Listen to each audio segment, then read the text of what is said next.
goji, rosa canina și veșnicul reishi.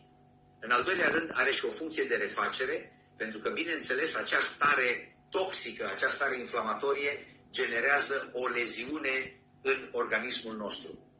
Ajută la repararea cu centela asiatica și cu o cantitate semnificativă de antioxidanți, pe care o au majoritatea plantelor care alcătuiesc formula de bază pe care vă prezentăm. De asemenea, în al treilea rând, are o protecție cardiovasculară. Trebuie să aveți în vedere că prima cauză de deces în această țară este patologia cardiovasculară. Deci această protecție cardiovasculară activă, acum vom vedea în detaliu fiecare plantă în parte, dar o avem reprezentată în Ganoderma, în ceaiul roșu, în ceaiul verde, în acai sau acai și în goi, gardurile de goi.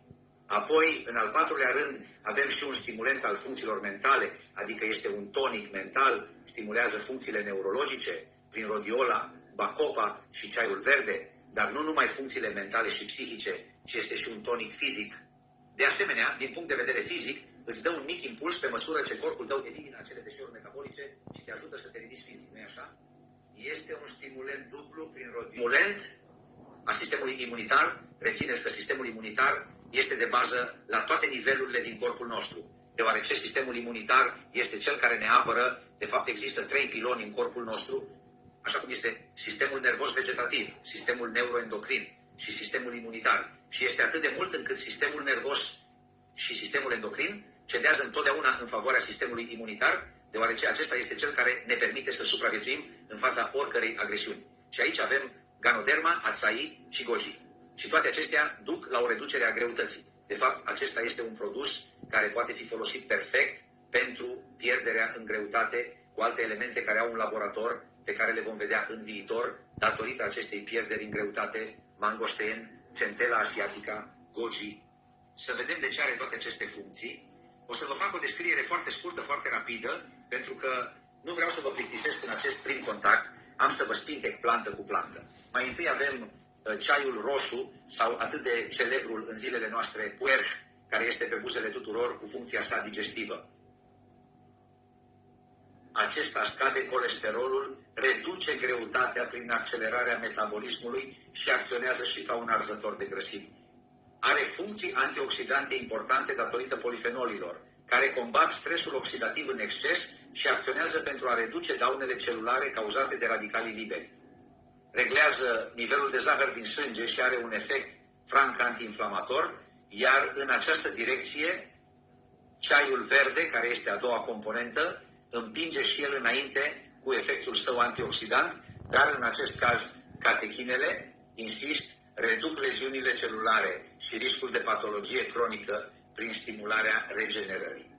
De asemenea, are o funcție digestivă, este antibacteriană și antiinflamatoare. Reglează nivelul de zahăr, scade nivelul de colesterol și, de asemenea, stabilizează tensiunea arterială, ceea ce reprezintă un ajutor cardiovascular foarte important.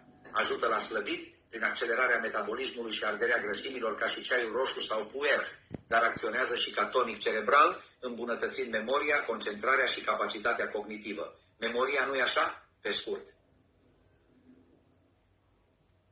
Avem, de asemenea, reishi sau Ganoderma, care este definit de preparatul nostru, care acționează în mod fundamental, are multe funcții, dar una dintre cele mai importante funcții ale reishi este aceea de a stimula sistemul imunitar prin beta-glucani și polizaharide.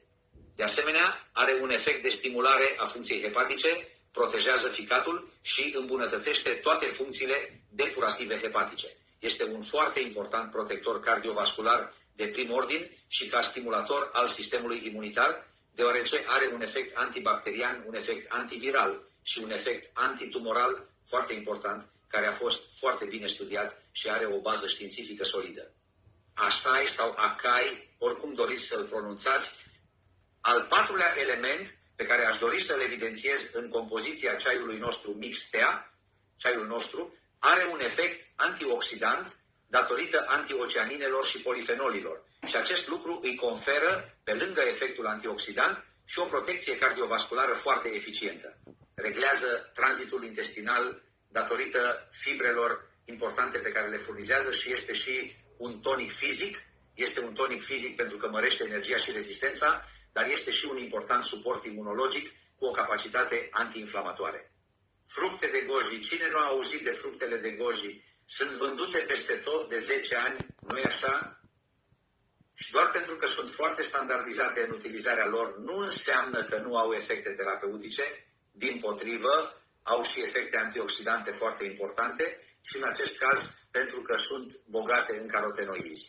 Și 2 carotenoizi se remarcă în fructele de goji. Este vorba de zeaxantină și luteină, care sunt importante în protejarea sănătății ochilor.